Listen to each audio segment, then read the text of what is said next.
Vamos ter com uma jornalista, a autora de resto do livro Fátima, Milagre ou Construção. Está na hora de tomar um pequeno almoço com Patrícia Carvalho.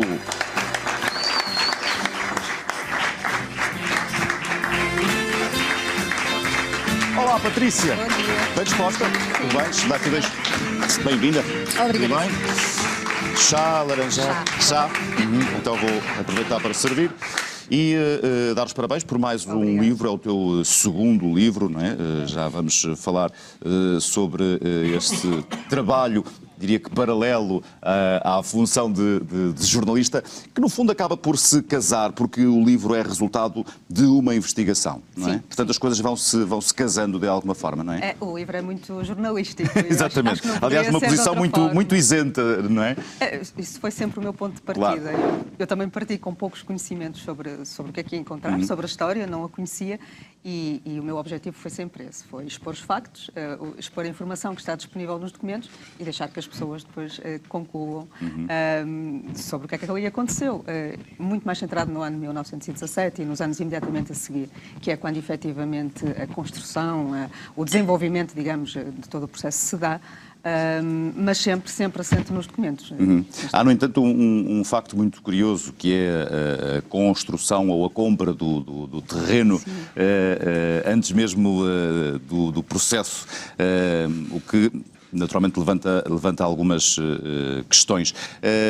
Foi um trabalho feito por conta própria ou no teu percurso enquanto jornalista foste...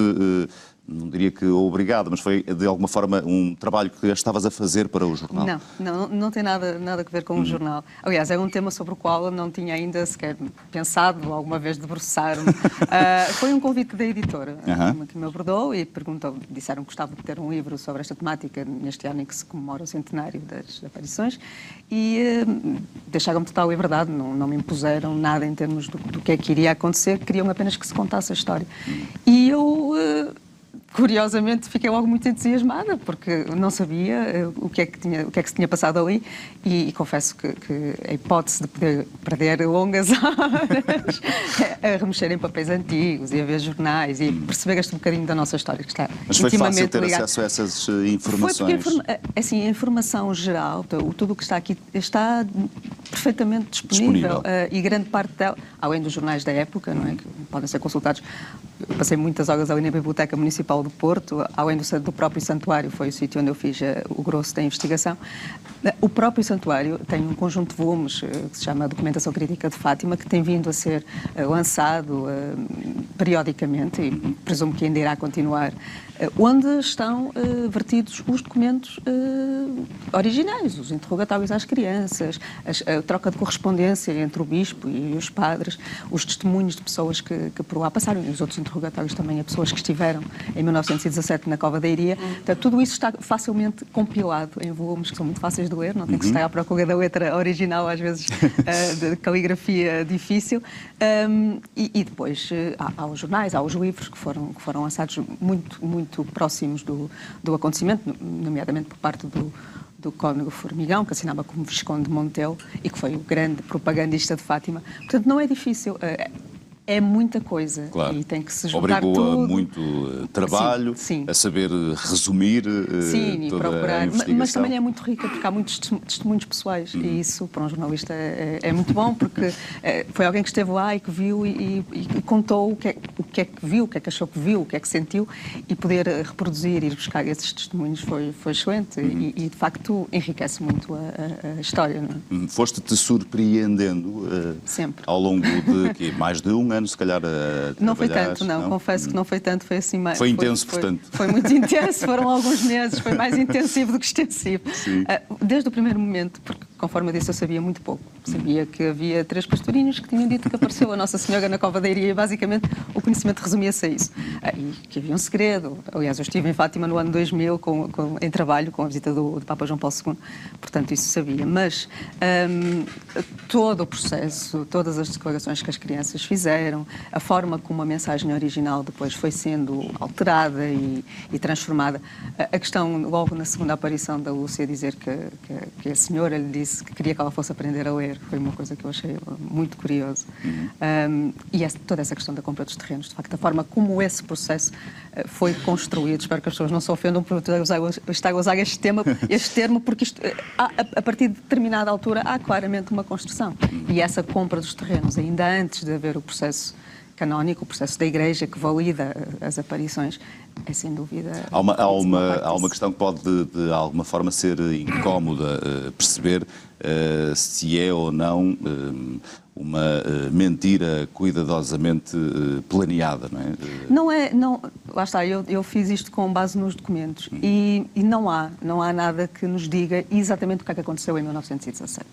Há os interrogatórios às crianças, que foram feitos de imediato pelo próprio padre de Fátima, ainda antes do Cónego Formigão entrar em cena, e que, de facto, em muitos aspectos tem muito pouco a ver com aquilo que nós sabemos hoje da mensagem de Fátima. Inclusive a própria imagem da senhora, que era descrita nos primeiros interrogatórios, que estava vestida com uma saia pelo joelho e um casaquinho que tinha argolas e meias brancas. Não tem nada a ver com a imagem que depois foi construída e que toda a gente conhece hoje. Portanto, eu agora esqueci-me da pergunta, desculpa. Não, estava a falar das questões incómodas que de alguma forma se levantam exatamente. Também. Estava eu a dizer que em relação a esse primeiro ano, essas supostas 6 aparições, não há nenhum documento escrito que nos diga isto foi uma invenção das crianças que nós vamos aproveitar, ou algum padre a dizer ao outro vamos inventar aqui isto e instruir os miúdos. Ou se de facto aconteceu mesmo. Ou se de facto, aí então seria impossível haver algum documento, eles nem sequer sabiam escrever. Claro.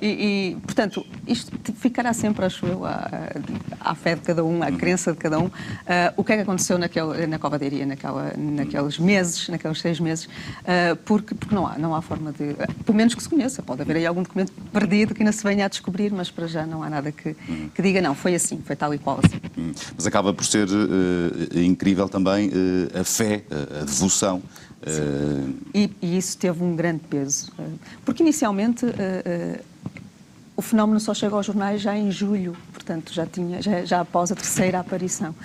E foi, sem dúvida nenhuma, uma questão de passar a palavra ali na região. Estamos a falar de um Portugal muito rural, muito analfabeto, 88% das pessoas ali da zona não sabiam ler nem escrever, muito voltado para a Igreja, um contexto histórico duríssimo em que estávamos envolvidos na Primeira Guerra Mundial e em que tínhamos a República que travava uma verdadeira batalha com a Igreja e, portanto, o cenário era perfeito para poder acontecer uma situação destas.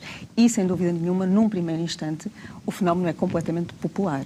É o passa-palavra. A Igreja manteve alguma, pelo menos que se saiba, distância em relação ao processo para ver no que é que aquilo ia dar.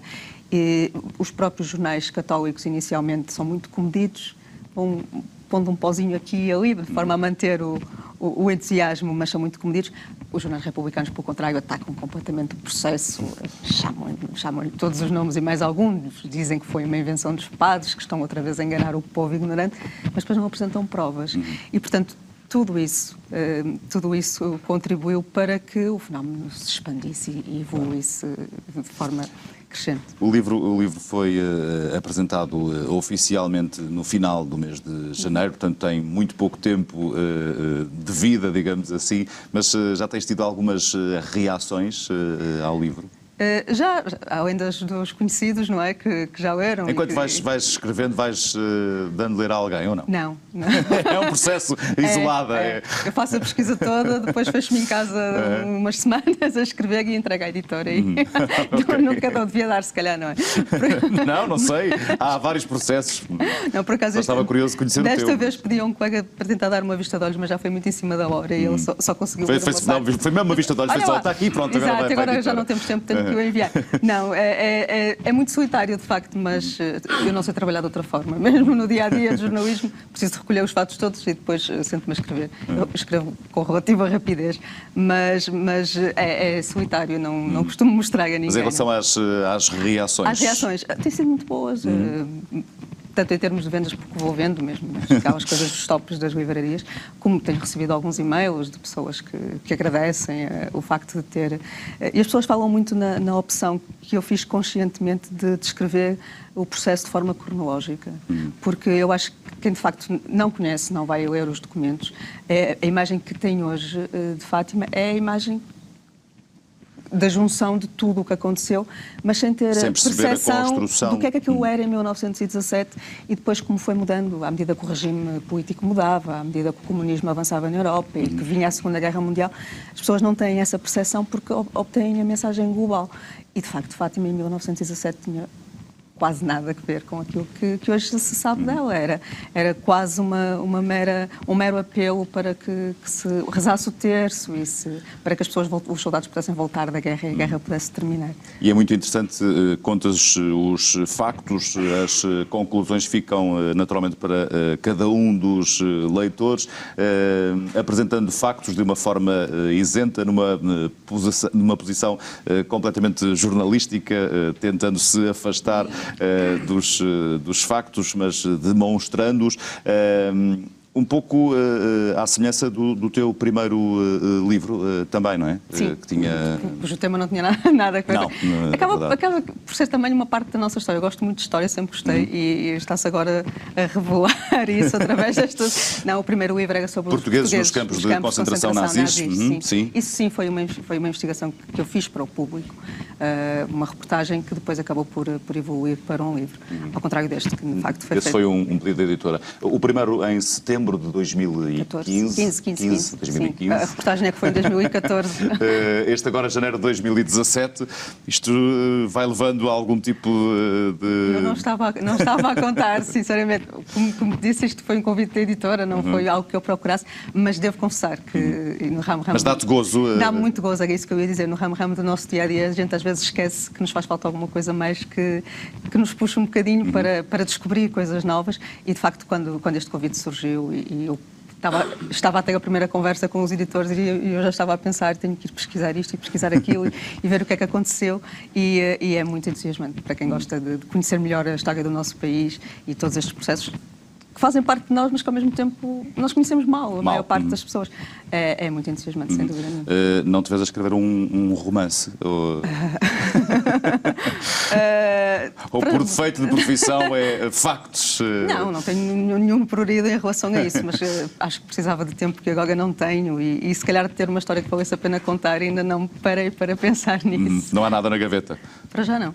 Muito bem, ficamos a aguardar, mas para já entusiasmados com este Fátima, Milagre ou Construção de Patrícia Carvalho, está já disponível para todos, espero que tenham a oportunidade de ler e de resto, tal como dizíamos aqui, cada um tira a sua conclusão. Patrícia, muitíssimo obrigado, acabamos por não tomar o pequeno almoço, mas é de comer, não é de plástico, portanto vamos aproveitar agora para o fazer. Parabéns e muitíssimo obrigado pela tua presença. Não se esqueçam então, Fátima, Milagre ou Construção de Patrícia Carvalho está disponível